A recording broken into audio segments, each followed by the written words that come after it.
Welcome everyone, season 3, episode 4, Community Voices. Our guest this evening will be Radical Pedagogy Institute. Brandy and Leah will both be joining us. Hello Jessica, it's a pleasure to have you.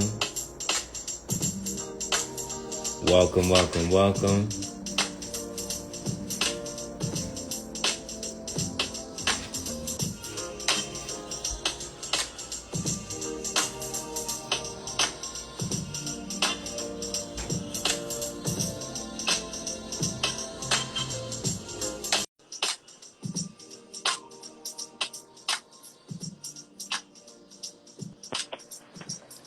Hey Brandy, how are you doing? Good. How are you? Doing well, it's a pleasure to have you. Thanks. Pleasure to be here. I'm sure Leo will join us in a moment. Got it, how was your day? He's good. He's good. Got to the gym, so that was Oh, nice. How about yours? I didn't get to the gym, but it was good. I got to get back on track tomorrow though. Yeah. But I did work out yesterday, so You get a day off. yeah. So we're gonna bring Leah in right now. Sounds good.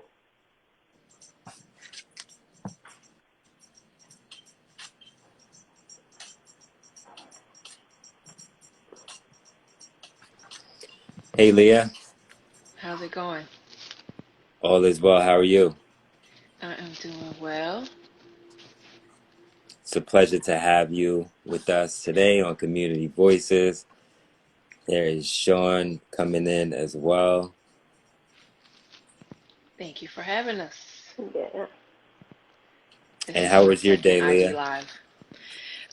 Good. I popped the lasagna in the oven just in time, so hopefully when this is done, it'll be dinner time.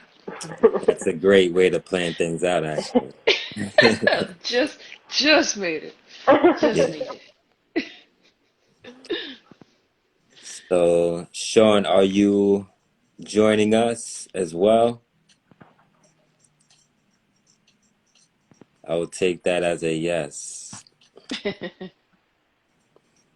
Is this your first time on IG Live, Yes. This is Leah, my Brandon? second, Second? All right. Yes, I but am. Hi. hello. How's everybody doing? I couldn't find my glasses, so it would have been a rough session without the glasses. Been a lot of this. How, how's everybody doing? Good, good. Good. Good to see everybody. I heard something about lasagna. Yes, it's cooking. It's I hope cooking. you have it on the low fire because we might be here for a little while. Oh, well, it's somebody else. They can take care of it. That's one Okay. good thing. Cool. So Aquarius, let's get right into it, man. Yeah, so again, thank you for joining us, Leah, Brandy of Radical Pedagogy Institute. And Sean, would you like to frame the backstory in regards to how we came across them? Sure. We're a part of. We've been blessed to be a part of the Graduate School of Education's Community Engagement Action Research Fellowship, and we were participating in a session, and the Radical Pedagogy Institute, the two young ladies here, were doing a talk, and I was so impressed with the subject matter, and it generated a lot of thought. It was very thought provoking. It generated a lot of questions in my mind that I would love to have a conversation about. And I said, well, why don't we let the cat out the bag? That Aquarius and I have have this platform. And so while they were chatting, I generated an email, sent it out, and we've been blessed with their presence here today. And so without, I feel like they should tell the story about what they're about individually and as a collective. But the session, the reason that it was thought provoking was it was something that Aquarius and I, one of the reasons that he and I both applied to this SEER fellowship, but also something he and I are both passionate about, and that's really reframing education. so that it is a more holistic environment for children and families. And so I think this would be a very rich conversation with that as the undertone. But I think even more important is to understand why the origin story of the Radical Pedagogy Institute. So I'm going to take a Aquarius' job for a second, and I'm going to ask you guys to explain how this came about, what is the origin, and what is the core and foundation of RPI. Sounds good. Yeah. Yeah, I figure in doing that, we each kind of tell a little about ourselves as well, because that's kind of our own sort of origin stories, if you will, is a part Right. of the Institute's origin story. So, my background in teaching is high school English in Newark Public Schools. So I taught at Barringer and Central High Schools for anybody who that means something for. So I taught in the district for several years. I actually came into teaching through Teach for America. So if you know anything about TFA, I was all of that. And so I actually, one of my fellow core members told me about a community organization called the Abbott Leadership Institute, where Abbott comes from this legacy of a school funding lawsuit in New Jersey that gave parity funding to property poor districts like Newark and Camden and Patterson and so on.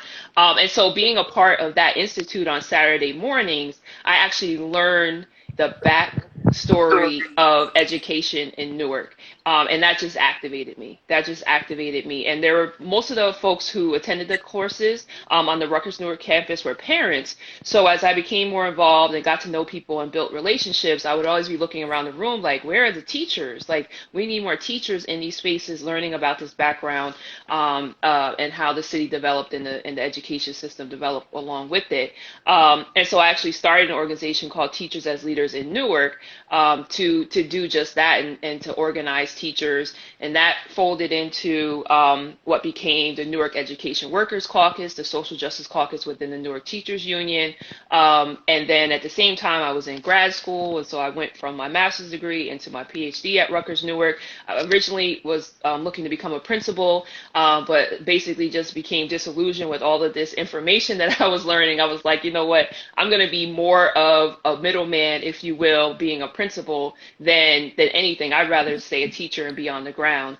And then that also led me, my activism, to becoming a member of the Newark Board of Education. So I also served on the Newark Board of Ed for 3 years, 2016 to 19, which is when we transitioned into local control. So I got to be a part of all of that.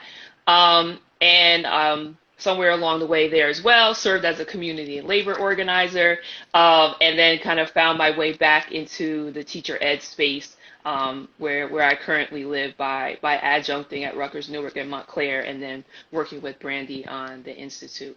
So that's kind of that's a short story. You want to tell yours, Brandy? Yeah, I can share mine.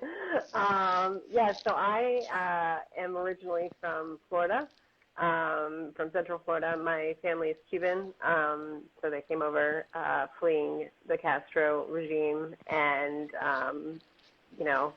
settled in Central Florida, as many Cubans do. So I grew up there. I went to an undergraduate institution in Tampa. My main focus was a math degree, and then I also had the double major of education, but the program was so small that I ended up being in, I think there were 3 math education people studying to be math teachers in the program in total. So we ended up being in classes with everyone else. And so I felt like I never really got that deep math teaching background that I wanted. But I went into the classroom anyway. I got my degree and I got my master's from the same institution while I was teaching back at the high school that I went to as a student.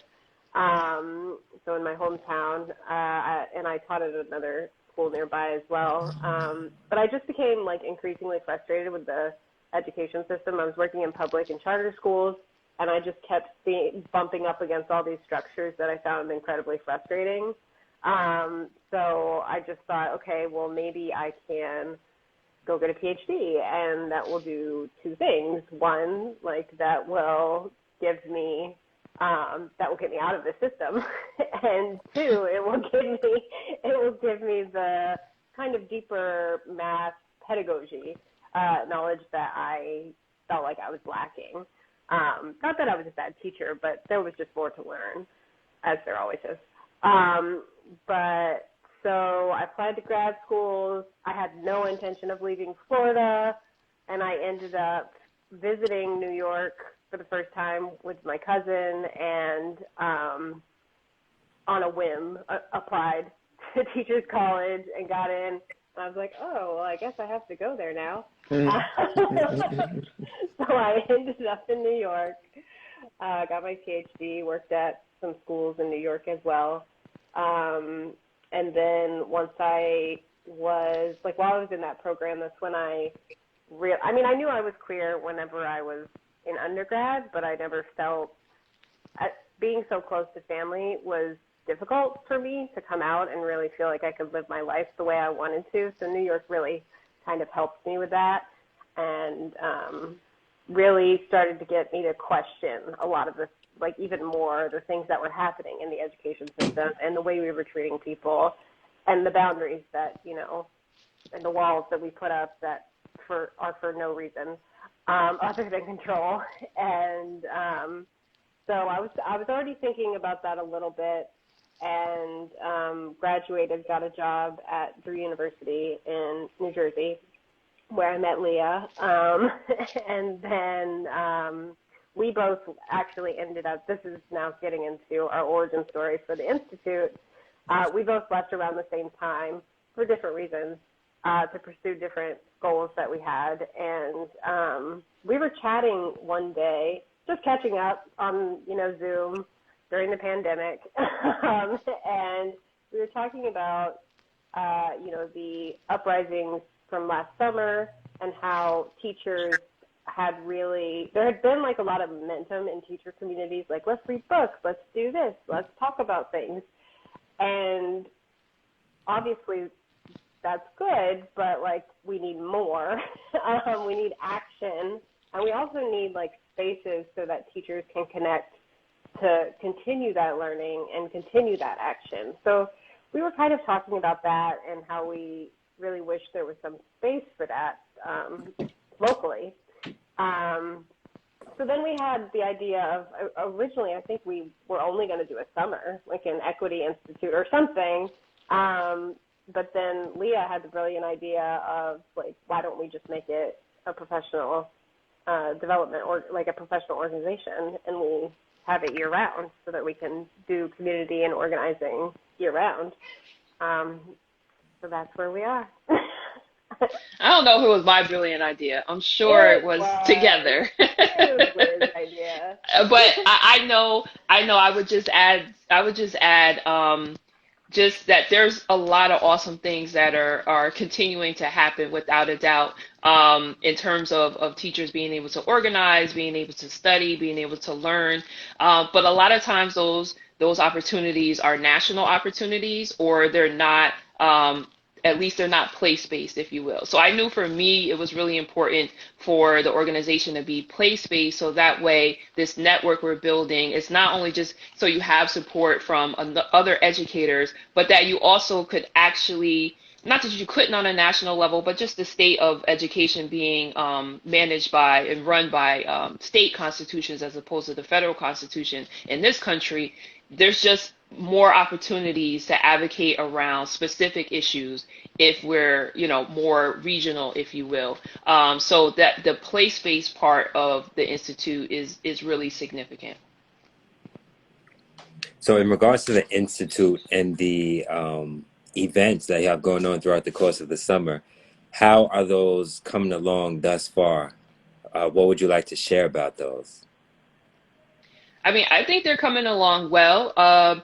So one of the things about being virtual everything has its pros and cons. We're definitely looking forward to being in person. But one of the things about being virtual and being on Zoom is that we record the sessions. So that allows more individuals to participate if they can't be there live during the session. So I think that's why we were able to get a few more people signed up because they knew they'd be able to watch the videos, and then also for folks who come in after the Summer Institute, right, they would still have access to that information and be able to view it. And the same thing going into the school year, as long as we're staying virtual. So I think that has been a plus. And we even have some folks interested in being able to access the recordings for teacher preparation programs. So shout out to Jessica, I saw her on here. Yeah. A bunch of other folks as well. Just shout out to everybody. I know they're saying hi. Didn't want to interrupt, but definitely appreciate the love and coming and seeing y'all on here.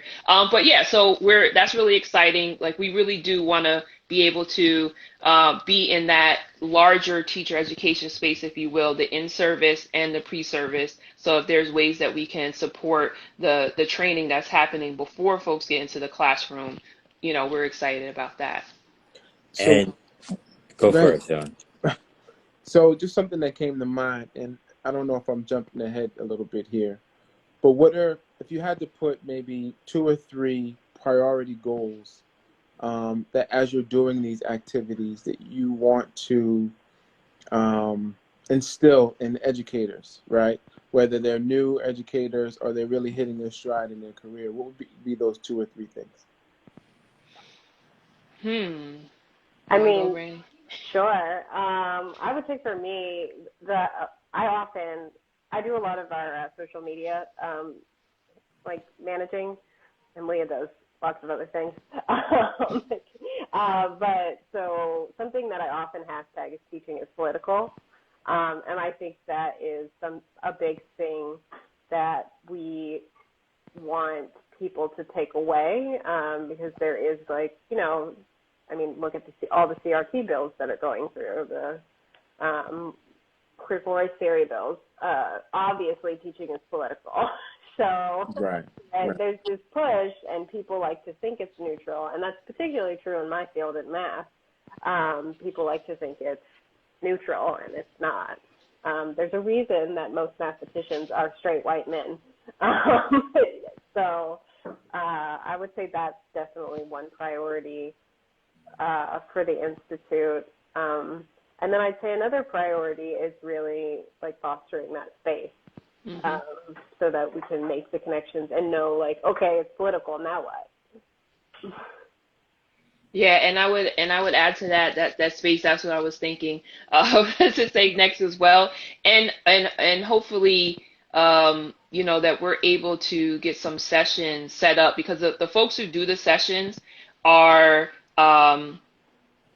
in classroom teachers, right? Active teachers, current teachers. We have folks who are teacher educators. We just have other folks who are professionals in their field, whether it be around, like, social and emotional learning and, other sorts of topics. So it's not just myself and Brandy that are presenting. We're really looking to build this community of folks. But also, another goal I think we could say is that teachers are getting to know themselves, because that's something else that hasn't really been a part of the quote unquote traditional teacher preparation, that teachers haven't been required, or those before they become teachers, they haven't been required to look at their own selves, their own identities, their own biases, and not in the sense that we're just going to erase everything and they're going to come in the classroom, all the quote unquote problems, and everything's going to be perfect and they're just going to be these social justice educators. But what's really important is being able to acknowledge and be conscious of these issues, and so that you can continue to work on them and be aware when issues pop up, be able to reflect as a professional, and really put your students at the center. So in order to do that, right, you need to be able to know yourself and what's important to you and where you're coming from. So I think that is also something important. Definitely. What would you say are some topics and themes that are being addressed in the sessions throughout the Institute? So today's session, so for the summer, again, since we're virtual, we have it spread out over 7 weeks. so every Thursday from 1:30 to about 3. So today's topic was around children's literature. I forgot the entire title. Do you Like happen to sounds recall? like healing advocacy and diversifying children's literature. Yes, yes. Thank you, thank you. And so we had an opening keynote by the fabulous Awu Akaikor Ivy Price. So that was awesome. And then we moved into my session, which was around organizing, and we wanted to kind of do that first so that teachers would be the participants who are mostly current teachers would be thinking about the issues that they see in their schools, in their districts or their school building, and have some tools to start thinking about how they might be able to organize and advocate if they're not already doing so. Did you want to pick up, Randy? Sure, yeah. And then my session was last week. It was on disrupting gender and heteronormativity in PK to 12 schools in various forms, in the ways that are a little bit more obvious to some, but also that, you know, well-meaning people also are also guilty of without really knowing, which I call sneaky heteronormativity.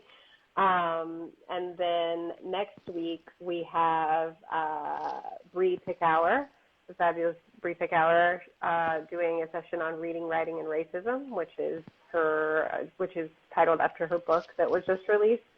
And then we have after that Georgina Emerson, who leads and founded Teach About Women, which is an organization focused on making sure that we're actually teaching about women in schools and focusing on women's issues. And hers is on I believe it's titled Four Pernicious Untruths That We Tell Students. And then we're going to close out with sort of a panel discussion where we kind of have participants ask questions and kind of just decide what's next. And the goal is that some people just signed up for the summer collaborative, but if they stay on as members throughout the year, we're going to partner them with accountability buddies. So we can check in and be like, okay, are we doing this? Like, what can we do to continue to grow and move towards this goal? Excellent. So, And I'll also say we also have Twitter chats every Saturday that feed off of the Thank you. session that just occurred on Thursday. So Saturdays at 11, tune in. Open to everyone. Awesome. Unless you're a troll. Do not come if you are a troll. Yeah, no trolls. No trolls. So I assume you both experienced dealing with trolls. Yes. Okay. Leah was trying to talk to them. I was like, just block them. I'm just no, saying. we don't entertain trolls. You can't entertain trolls. All right, I'm learning. So I have a question and potential full transparency here. I'd love to just have even a sneak peek, if you will. When I think you used the term sneaky. What was the term, Brandy? Sneaky heteronormativity. That, right? So I think I'm guilty of that. Right? And so how do we as a community become more conscious of our sneaky heteronormativity? Did I get that? Yeah, you got it. And change or adjust our scope to be more inclusive and to be more aware of how we are addressing people or accepting or engaging with folks. Yeah, that's a great question.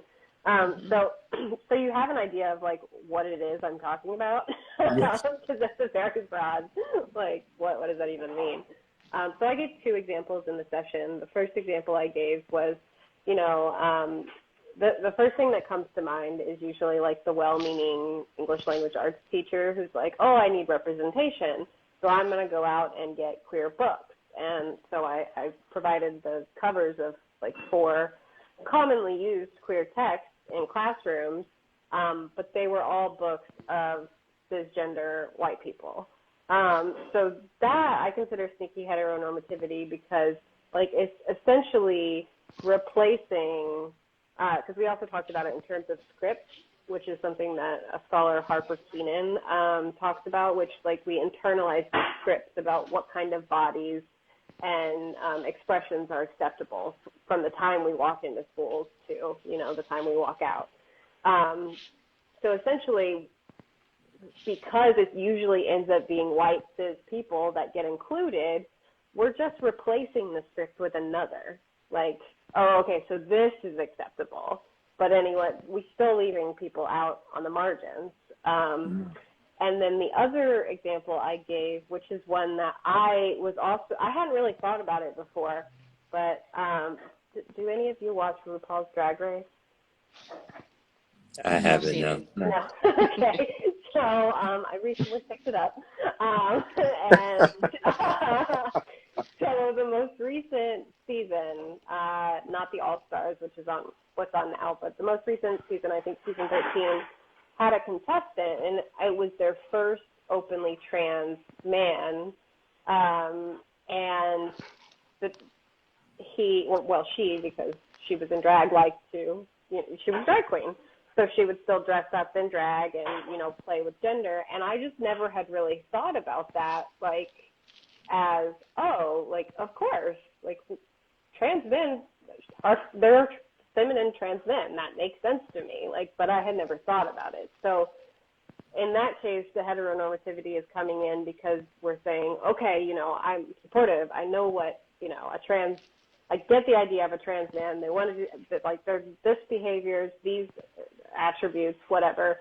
But really, we shouldn't have any scripts. We shouldn't be replacing the scripts. So the things we can do, and I posed a series of questions, which I believe are on Twitter. I took a screenshot of them and posted. But it basically, it's just about questioning information or assumptions that are being presented to us and asking, like, what frame of reference am I taking here? Is it centering my experience? Is it centering somebody else's experience? Who are we leaving out? Those sorts of questions, and just kind of taking a questioning stance to anything that's presented to you. Thank you for that. Yeah. I think it's sometimes when dealing with youth, and if you're a person of a certain age, you may do simple things like I take some of my students, pre-pandemic, would take students hiking. And you say, all right, well, all the boys will stay in this cabin and all the girls will stay in that cabin. And everything will be fine, right? And you're not really considering the feelings and the wellness and the safety of, not safety, but yeah, safety of and comfort of the students. Regardless of how they identify, you're grouping them together without talking to them or their parents or truly understanding them at their micro level. And so there's been conversations recently. I think the lasagna's done. There's been conversations recently. No, I think that's me. Yeah. So funny. I think there's been conversations recently. I think this is where the pandemic is a blessing, and I applaud you guys for what you're doing. It gives us the opportunity to modify our scope and reframe it and say, okay, if we ever go back to hiking or as we're engaging with students, let's be really conscious of how we are addressing them, right? And how we are educating them and the things that we're saying and how we're interacting with them. I think that's important. Yeah. And also, like, knowing, this is something I work with teachers all the time because they always feel like, oh, I have to know all the clear terms or I have to know, there's a certain amount of information that you get a badge for and then you can do the job. Right. But, you're never going to be there. You're going to mess up, and just know that when you do, apologize, repair the harm and move on. Right. But it shouldn't keep you from doing the work. Yeah. And I would add that, right, what's also important is getting to know your students as individuals and who they are. And when you are showing that care and developing that relationship, That especially helps when you do mess up, because they'll know that it wasn't intentional. It wasn't because, it wasn't anything malicious, but you just didn't know, and you did something, and they will correct you, and and you'll be able to, like Randy said, repair the harm and keep the relationship intact. So I think I know that's something that I've kind of learned over the years, and just not knowing, okay, well, what am I supposed to do, or what am I supposed to say, or how am I supposed to treat these students? And then it's just to come to a point, like, just like any other student. Right. Like, there's nothing in particular that you need to do differently.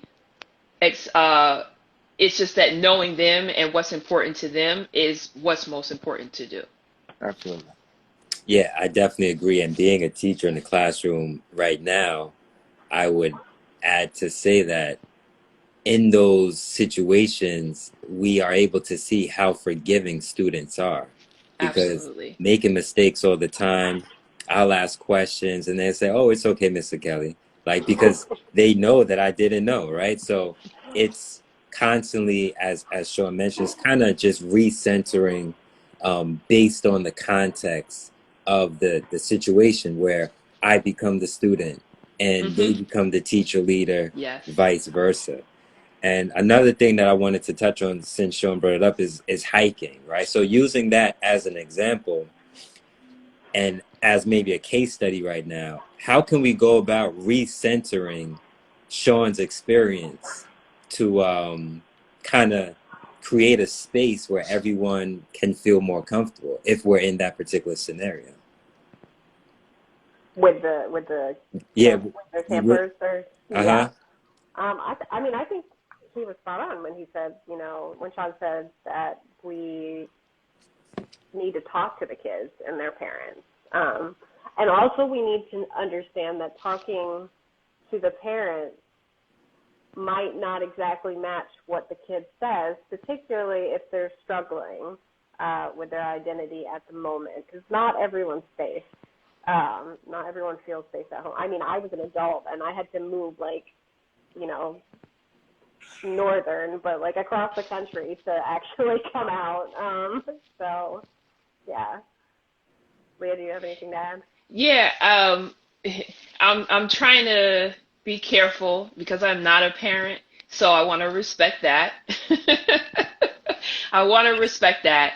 But I also just want to say, what's going through my mind is that, part of this has to do with notions that are, in my opinion, outdated. Because if we think about, like, why there's this idea that we need to separate the boys and the girls, right? It usually says we don't want any sexual activity to occur. I Right. mean, first of all, there's a lot of assumptions there that's going to happen, and I'm not saying that it doesn't, but it's just like, oh, we're scared, and they don't need to, like, be around each other or talk. Like, I think that is just like I think all I can do is reiterate really what we're all already saying, is having those relationships with the students, and hopefully just as good relationships with the families and the parents, so that we really know what's going on. We don't have to feel as though that we're putting something on to the students that they're going to do or not do.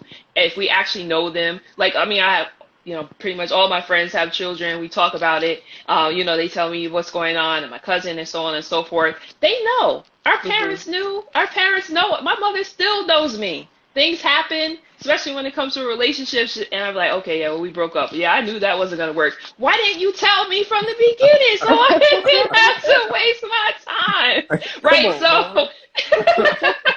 Right. So, I mean, I think, if you may not have that relationship like a parent, but as teachers, as educators, we get pretty darn close. So if you really already have that relationship established, you know what you need to do, what you need to look out for, what you need to pay attention to. And I think we also need to give students more benefit of the doubt, and not put these kind of negative quote unquote ideas onto them, and just know who they are.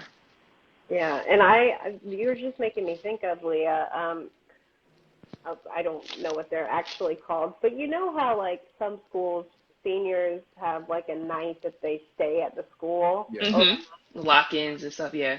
We don't separate them by sex or gender there. Like, everyone sleeps in the gym or wherever. Like, so I mean, I didn't fully form this thought, but it made me think of my session last week. We were talking about the idea of queering space, and there's something about like, oh, we're all going to sleep in the gym. That's very different than like we're going to be in a cabin.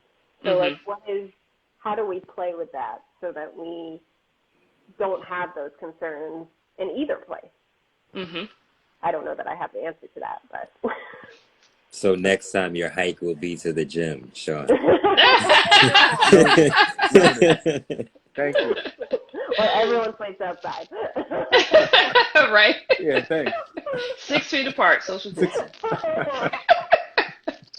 I like the notion that we have to stop villainizing young people, Yeah.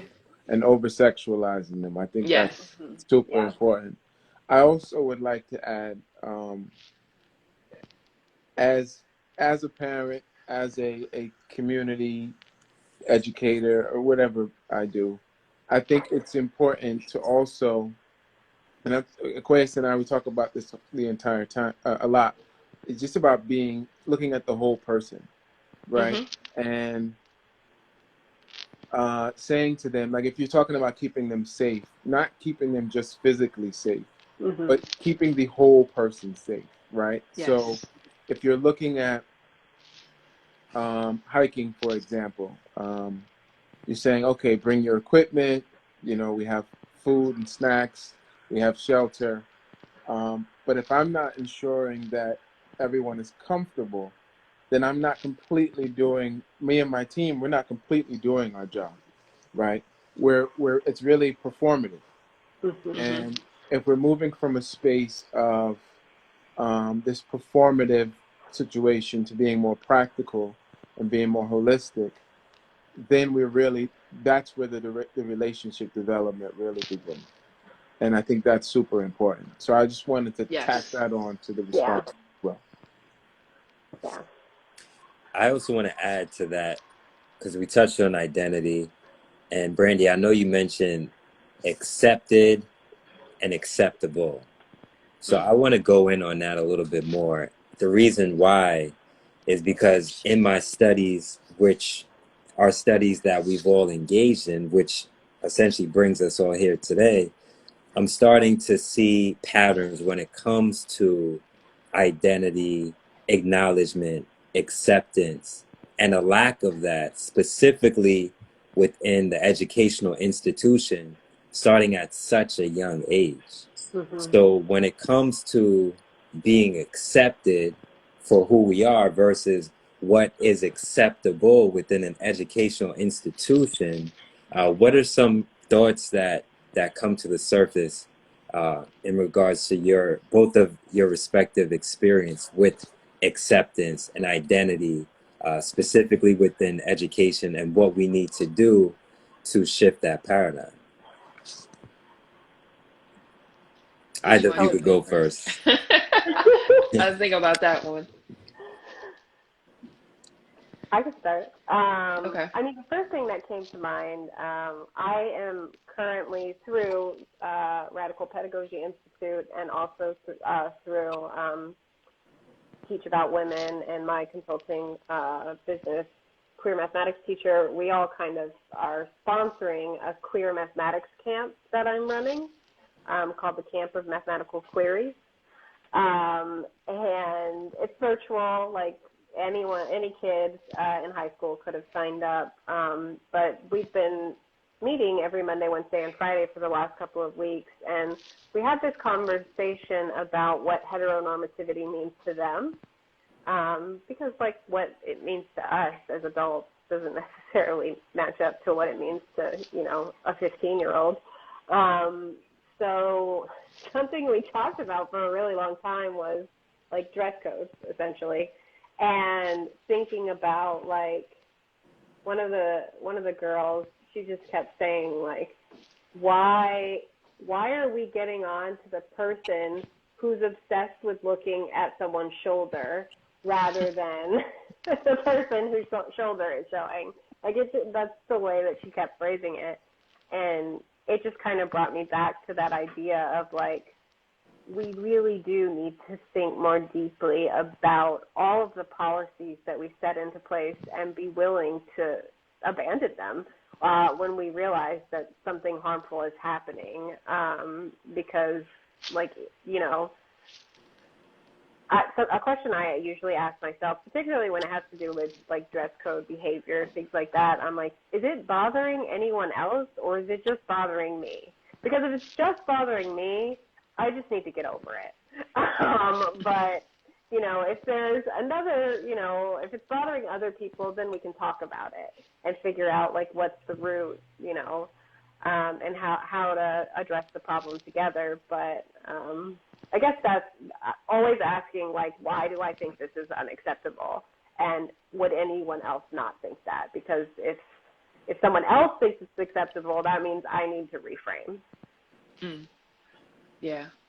So now for me, thinking about identity in the schools and what we need to do to change to be more accepting, I want to bring it back to the curriculum piece Brandy touched on earlier. So we absolutely have to revamp the curriculum in public schools in particular. I think all education, but I'll just stick to my space that I really live in is public schools.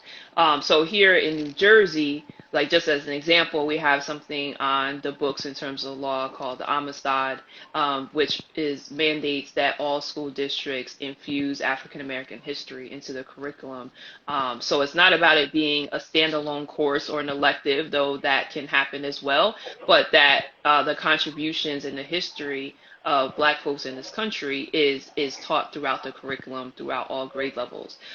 So just expanding from that, I mean, it's in a way, it's to me, you know, pretty sad that we have to have a law in order for that to happen. And even with the law, it's not being followed because it's been about 20 years now.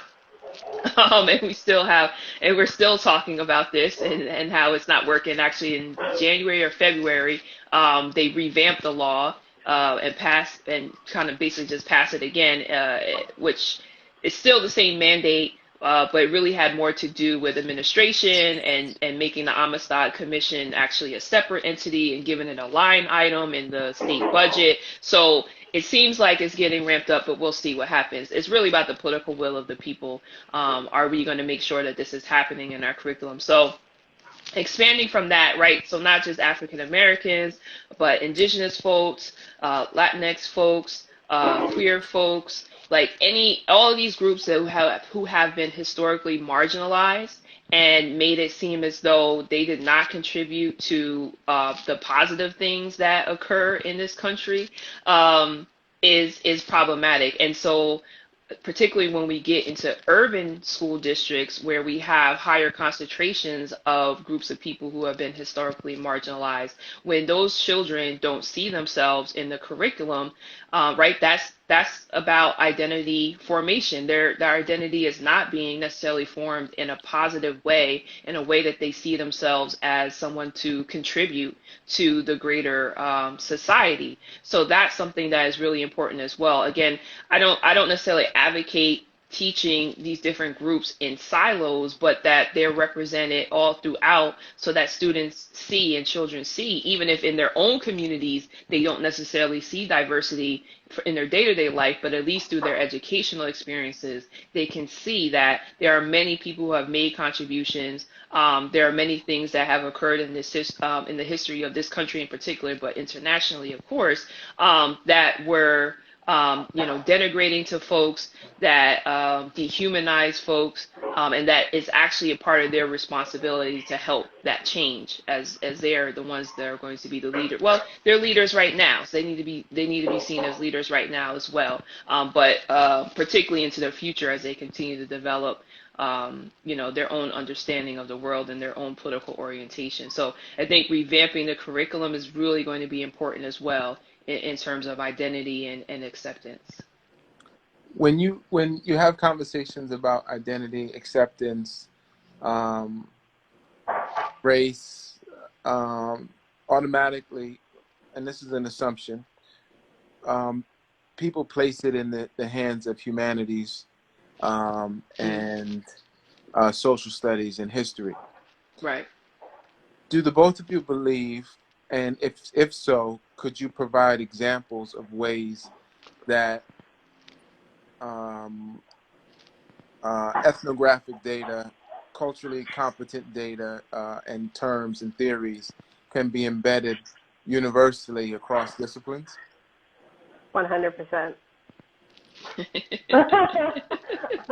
I mean, I'm coming from a math background, so yes, definitely. And this is something that they, there's a lot of backlash happening in the math education world against folks that do, this kind of work, that are trying to say, we need to embed critical pedagogy, we need ethnic studies, and we need to apply math to it. We need to look at different things, because really what we think of as mathematics that's taught in the United States and England, in the West, that's arbitrary. It's just arbitrary stuff that we decided people need to know, but they don't necessarily need to know those things, because then you get out in the world and you see for example, the state of Georgia's Department of Health released this graph within the last year that showed the COVID numbers were going down. Well, if you look at the axes, the dates are all out of order. So it's not, they just arranged it so it would look like it was going down. So teaching, so why would knowing algebra help someone be able to critically engage with that image? It doesn't. So kind of thinking of things in terms of why do we think these things are important and why do we desire them in this way, I think really relates to this idea of thinking about identity and, what people are bringing to spaces. We're also, something that I've been thinking about a lot lately is with a colleague of mine, Alex Moore. He's been talking about how even just the way we interact in math, everyone likes to think oh, collaborative learning, that's the thing that's going to fix it. But then we socialize girls to be, submissive and passive, and we put them in these groups and we're okay, go, have ideas, be outgoing, have conversations, and take initiatives, but we don't facilitate that border crossing in any way. And if they want to go into higher level math, if that's really what they want, nobody does math in a silo. No, you do it collaboratively. So if you're not up to that, you're not going to make it. So these are just little ways that identity relates to mathematics, but I definitely think it's across disciplines. Sorry, I jumped on the math train. No. I mean, I'm a humanities person, so I probably don't have any really good examples. So I'm guilty of kind of having that privilege, if you will, to be in that space to show the diversity and make that a centerpiece of my curriculum. Yeah, and math has a lot of really gross problems that still show up, and gross, I mean offensive.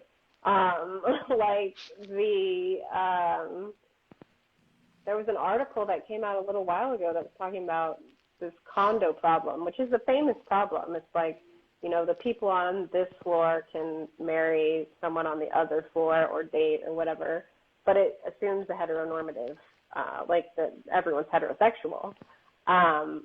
Yes, that makes the problem easier. Yes, there's some interesting mathematics, but that's not more important than someone's humanity. Find a different problem. Don't do that. Sure. Absolutely. Aquarius, you wanted to say something. I know we spoke a little bit about education as being political, and on your website, you talk about the importance of political knowledge. in regards to affecting change. Uh, can you speak on how political knowledge, how the importance of political knowledge is needed to affect change? Yeah, yeah, absolutely. And again, just jumping from something Brandy said earlier, that teaching, education, or maybe it wasn't Brandy, but that education isn't neutral, right? It's presented that way, but that is definitely not the case. All the decisions that are made about education, the history of the public education system in this country is all political, right? So if we think back to who, public schools, first of all, public schools didn't start right from the beginning in terms of education in the United States. It was private institutions, right? Those who were wealthy were able to send their children to schools. I mean, being a primarily agrarian society, that's where people were. They were on the farms. That's where you learned.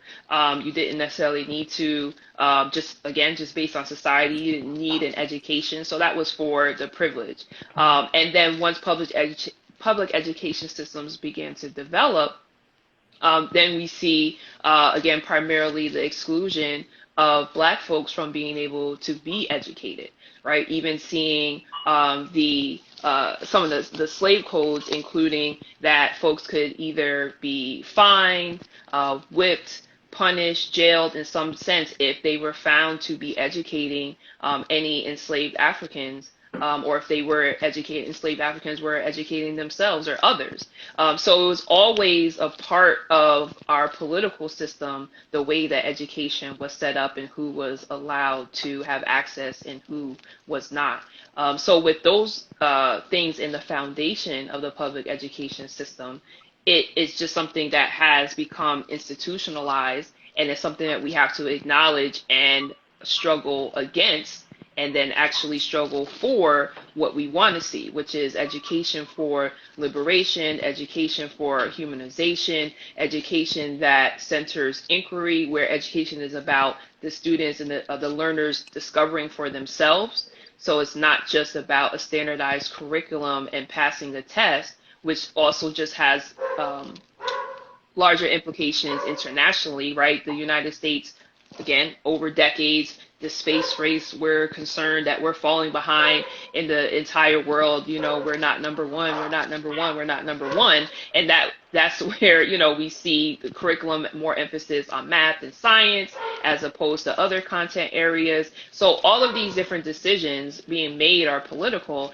And oh yeah, absolutely. The low number of Black males teaching is definitely a political issue as well. That connects to the idea of who is a teacher, who can become a teacher, what are the requirements. Right now, there are a lot of teachers, prospective teachers of color, who are not able to make it into the classroom as official teachers because they're having difficulty passing the practice exam, and also this new requirement in the last few years, EdTPA. So we're seeing disparities in those results.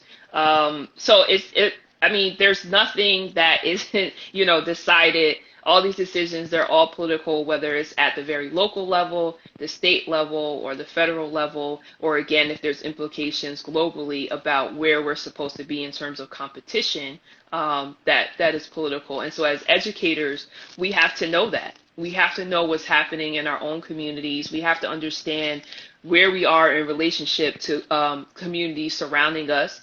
Even though, right, so my PhD program was urban systems, in particular urban education policy. For me, the idea of urban is more, again, about the place-based situation. It's about what does it mean for a place to be urban. There's diversity, there's density. It's not just about poor Black and brown folks, right? Which is usually what gets connected with that term.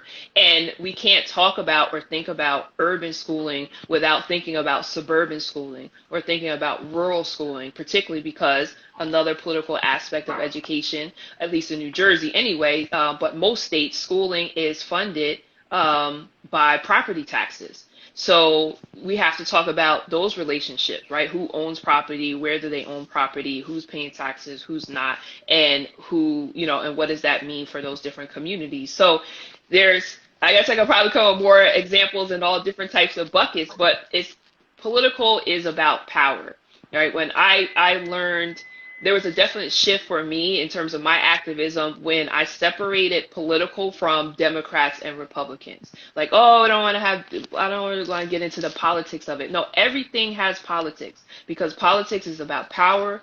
Politics is about relationships and how people negotiate those relationships. So if you don't have that understanding of the term politics, then yeah, you're going to think that, oh, I can be neutral. But no, politics is everywhere. Yeah, Absolutely. and I'd like to add to that. There's a particular uh, scholar that we've actually fashioned some of our stuff on. She's a teacher educator out of Illinois, Rochelle Gutierrez. She talks a lot about rehumanizing education, but something else, she wrote an article that was called, I believe it's called Political Conocimiento. And she basically talks throughout, like, exactly what Leah's saying, like, that there's this axis of power, there's this axis of access, and, like, trying to, like, get at that with teachers that you're, so she's a teacher educator, and also with students to kind of understand how. Uh-oh, you muted. There we go. This idea of creative insubordination.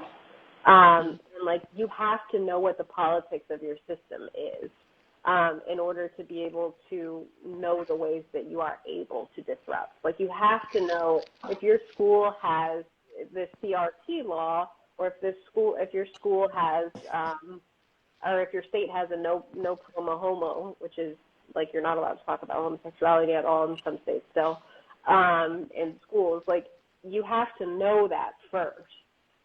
Then you can figure out the ways that you are going to, disrupt, so that you also don't lose your job, because you want to disrupt. So we want you to stay in the classroom. So it's kind of that idea of knowing the system to try to change the system, and like also thinking of politics. Like, the teachers, it drives me crazy when teachers think that they can be neutral. Like, how many teachers have you heard go into schools and just be like, oh, I feel like I'm in high school again? Like, the teachers themselves, I feel like I'm in high school again. Politics are everywhere. There's always a political, kind of hierarchy in any system. So why would that be any different? So how do educators in this? I mean, I've heard you use words like struggle and fight, and resist, and with those things, it becomes a mental, emotional, and spiritual battle. And if you're doing this 10 months out of the year, some of us 12 months out of the year, what are some of the ways that educators can take care of themselves, right, and be present and whole to fight those battles and to be aware of the systems?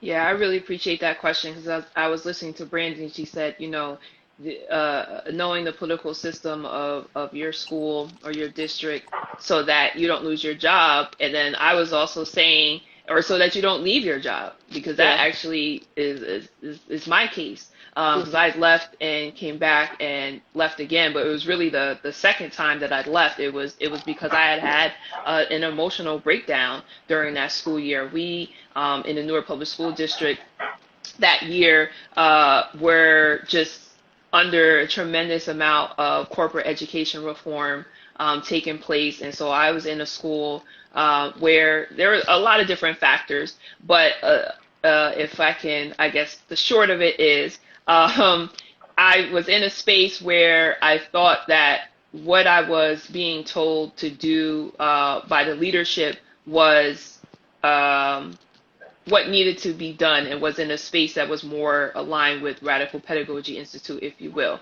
And it wasn't. It was still aligned with corporate education reform. And so I could not figure out how to kind of reconcile this social justice educator that I was in terms of my organizing and activism of other teachers, and then my pedagogy in the classroom. So here I am kind of, basically trusting the leadership to be steering me in the right direction and doing everything that's being asked of me. And I end up being burned out from all of that work and just constantly having to document as opposed to just be with my students and teach them.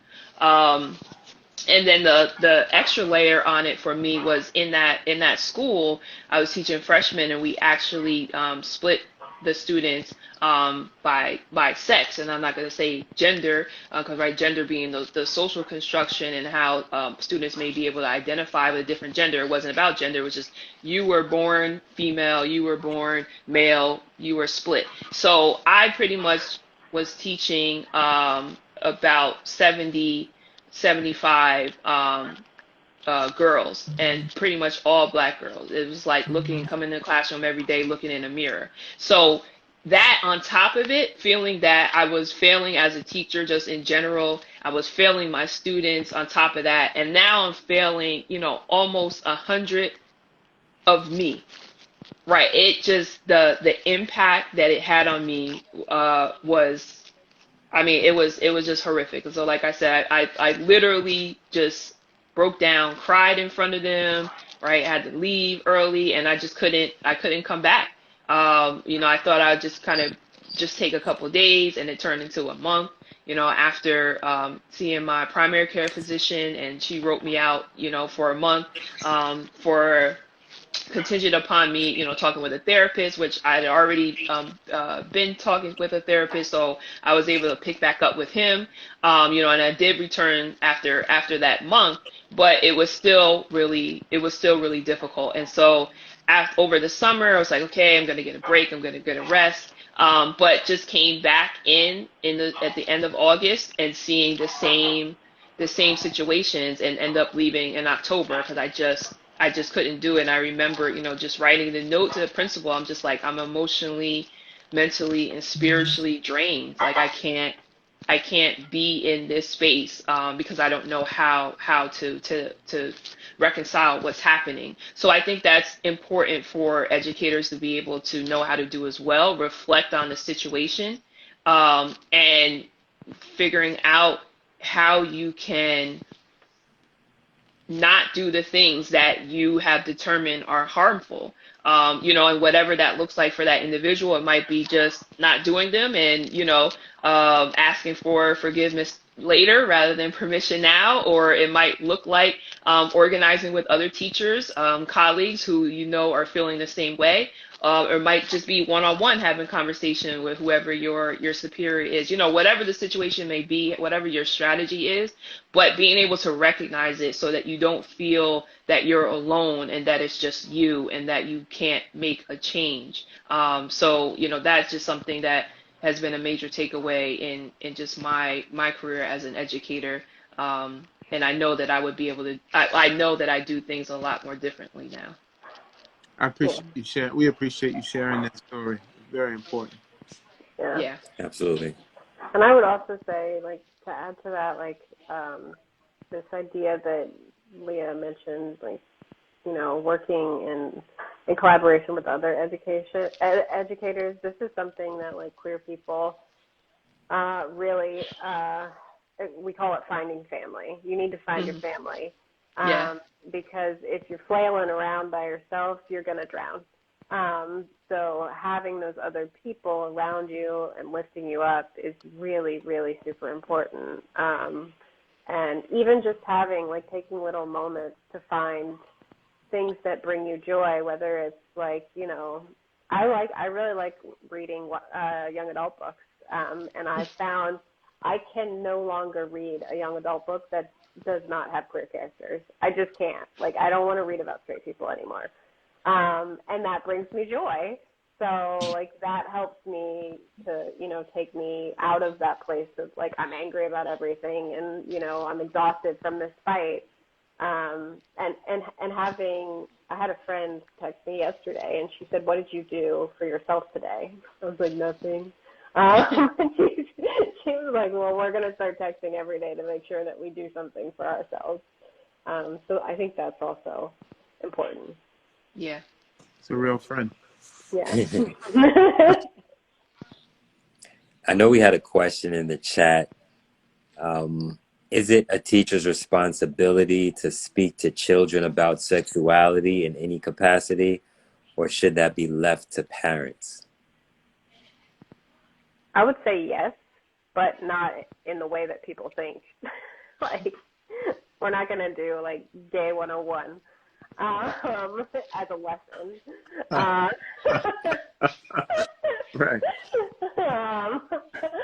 But I do think that it is important for us to include representation. So having, every teacher is going to have a different comfort level, whether it be like letting students have options. Maybe that's the way you work around it, but having some kind of representation is important. And kids have questions. Like, this stuff comes up. Kids say a lot, like, whenever I was in school, they were saying that's so gay. And whenever, now I know kids recently were saying no homo. So, like, knowing that they know, they're not stupid. They know these things. They live in the world. So it's going to come up. And if you just shut it down, then basically you're showing that it's taboo.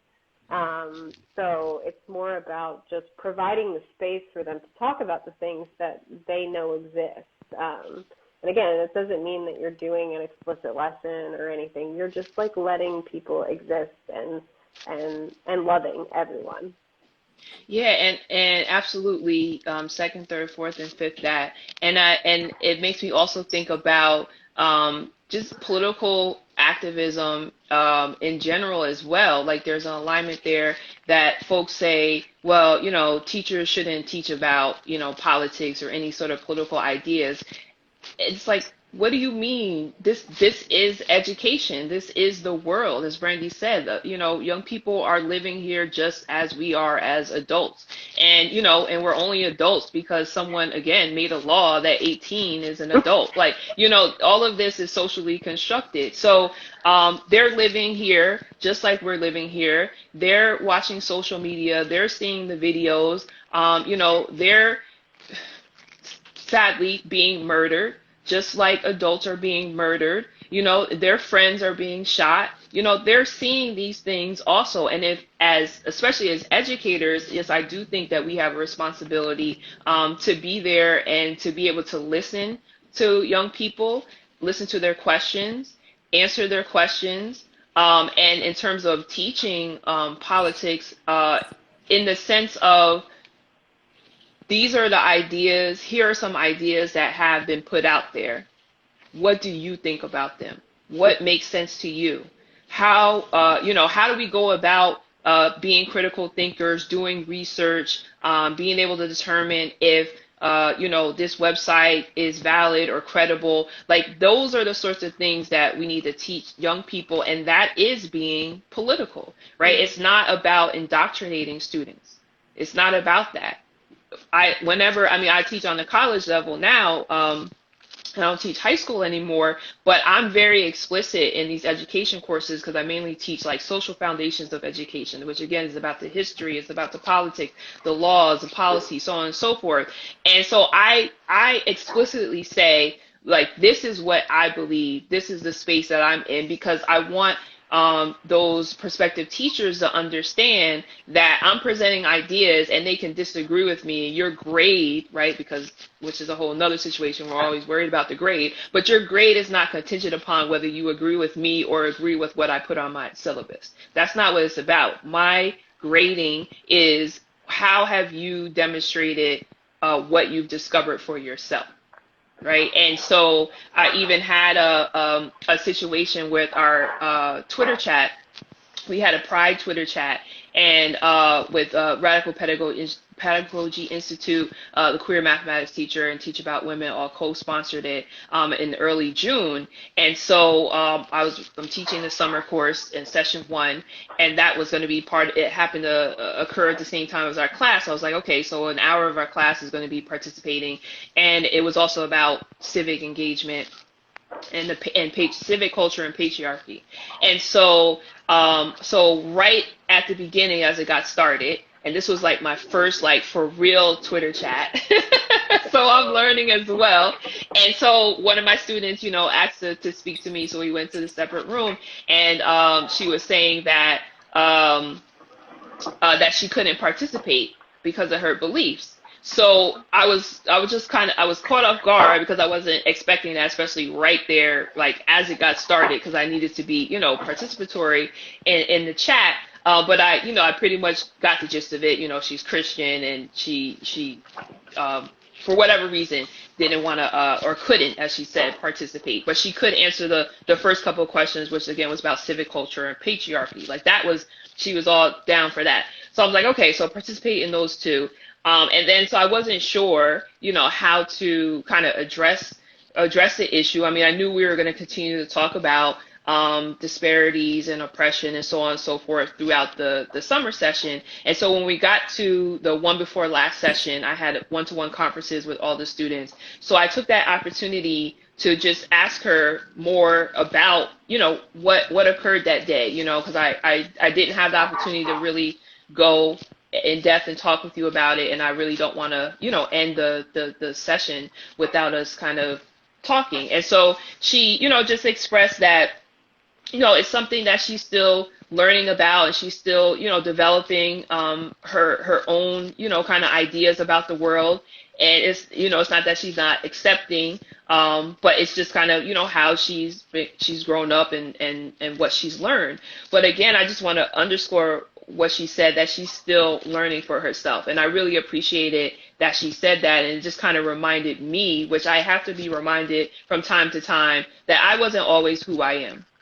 I was not always who I am. And going back to my origin story, right, talking about coming into teaching through Teach for America, it was all about, I'm going to be a teacher for 2 years, I'm going to be a principal, and I'm going to work at a charter school, and I'm going to open my own charter school because I'm so smart and I'm here to save all these other Black children, right? All of that. I was all of that, right? And got a harsh reality check when I was exposed to some different ideas and said that, no, you know what, that actually makes more sense. Right? Somebody put into the in the comments about redlining, right? Learning about that history, right? Again, just institutional racism as a whole, not just about education, but how it had an impact on all aspects of our lives. And so I just really appreciated her saying that, you know, she's like what, 20, 21, some, you know, years old, you know, she's not necessarily who she's going to be tomorrow. So I don't really remember exactly where I started, how I got there. I think we were talking about. It's all good. Oh, it's our responsibility as educators. So yeah, so I think it's important for us to expose young people to ideas that maybe they're not exposed to on a regular basis, to a word that I've picked up mainly from my developing, you know, friendship with Brandy is important to say, to queer our everyday lives, right? To look at what we take as normal and question it and really say, you know, well, is this normal, quote unquote, or is this dominant, or is this the only ways, right? So to queer things. So yeah. And we can't queer our everyday lives by operating in silos, right? So we can't. Right. It's very difficult to learn if you're in a space with all like-minded people. Right. You're going to need diversity to build the inclusive nature and to open minds, right? And so the idea of creating sections of cultural curriculum, and then separating those students based on interests I think, is doing a disservice. Again, it's performative. Mm-hmm. If you just integrate the curriculum and the tones and the all of the cultural components into the curriculum and be honest and authentic about it, then folks that need to know stuff can get it. Folks that need to be aware can get it, and folks and everybody can grow and change. And the way we've done this antiquated process over the years is clearly is doing us a disservice as a country. I agree. Yeah. And I did see that there was a question in the chat about like opting out, allowing for the option to opt out. I will say, I mean, I know that there are folks that disagree, but I don't get to opt out from learning about straight people. So why do you get to opt out about learning about me? Yes, we're gonna drop the mic right there. That's a mic. Yeah. Right. Yeah. Yeah, that's solid. Very true. Yep. I think Ashley also had a question, but she said she ran out of characters, so I have to go back to the top. In my local moms group, uh, a mom complained about their high schoolers' yearbook celebrating the presidential election results. Many were outraged. What is your opinion on I'm assuming she meant political bias in yearbooks. Yes, she did.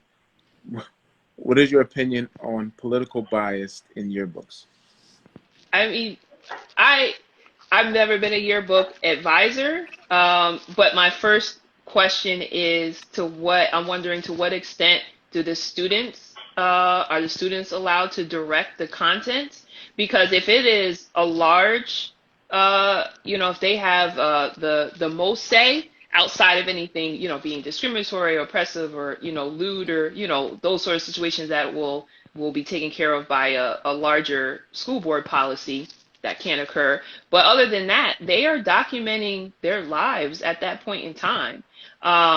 So for me, I don't think that is a issue. Now, if it were Trump, I would be upset personally because I would want to. I mean, I'm presuming she's talking about the election that just occurred. I don't know if she's talking about when Trump won. But I mean, if there's a yearbook and it's in there and they're celebrating Trump, yes, that's highly problematic because all the ideas that come along with him and him winning the presidency and why he won and why so many other people continue to support him through his presidency and the January 6th insurrection, his storm on the Capitol and all that. So all of that is problematic.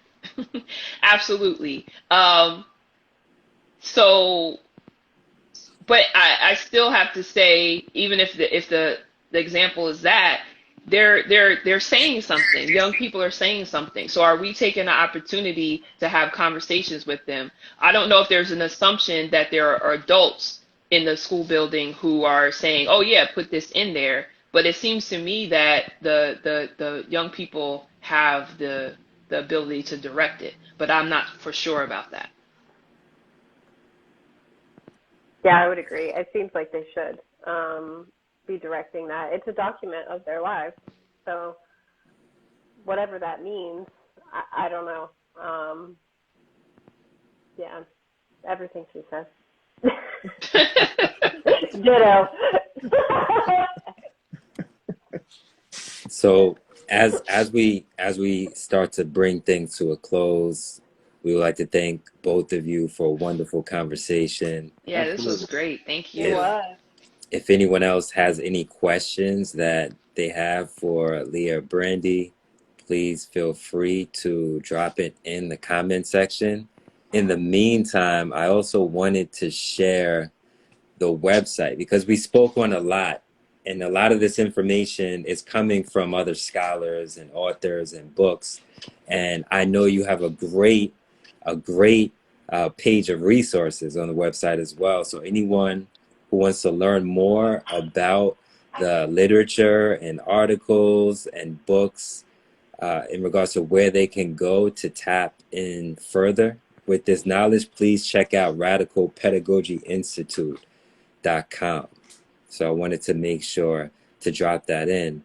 And how can our community go about continuing to stay in touch with and support your work? Well, through the website. We have a newsletter. So that'll get sent out every once in a while to update folks on what we're doing.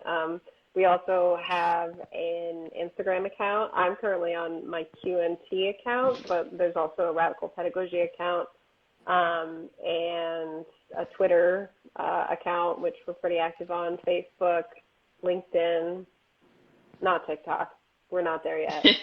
Not there yet. We gotta get some interns first. I'm too old. Take your time. Yeah, take your time. Take your time. Take your time. Leah, any other things?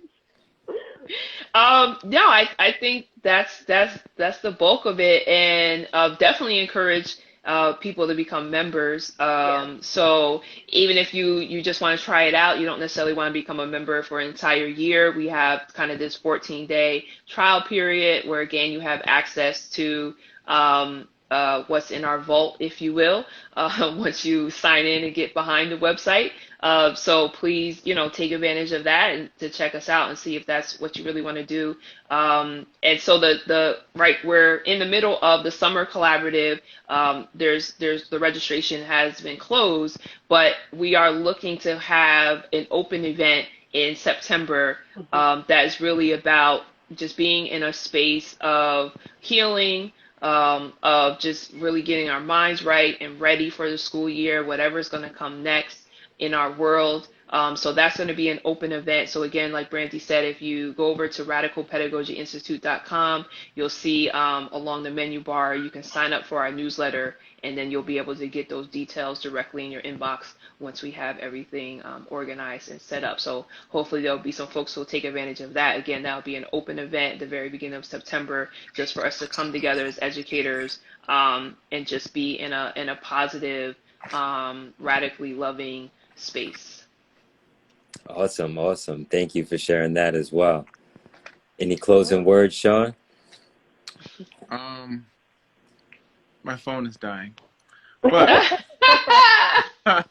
I really, this is exactly what I envisioned. I learned so much. I appreciate the time that you all took to share your resources, and that community voice is the purpose of the reason for this platform is to celebrate, right? Celebrate folks that are really trying to change the narrative.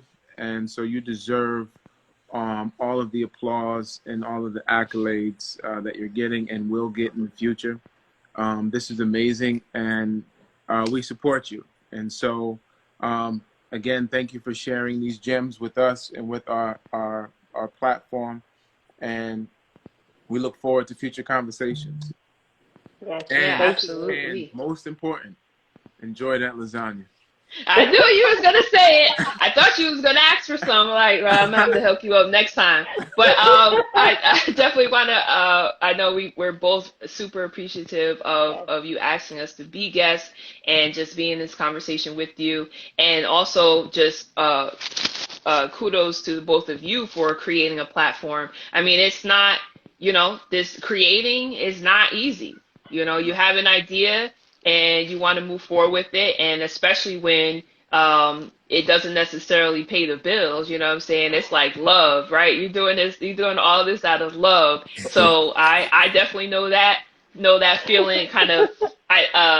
When you were talking about, being in a space where a lot of folks, basically everyone thinks the same, so it's difficult to kind of break out of that. And I just also wanted to say, which I think matches up with our wrapping up here, like, don't underestimate how difficult it is to be different, right? Mm-hmm. It takes a lot to be that one who goes upstream as opposed to down.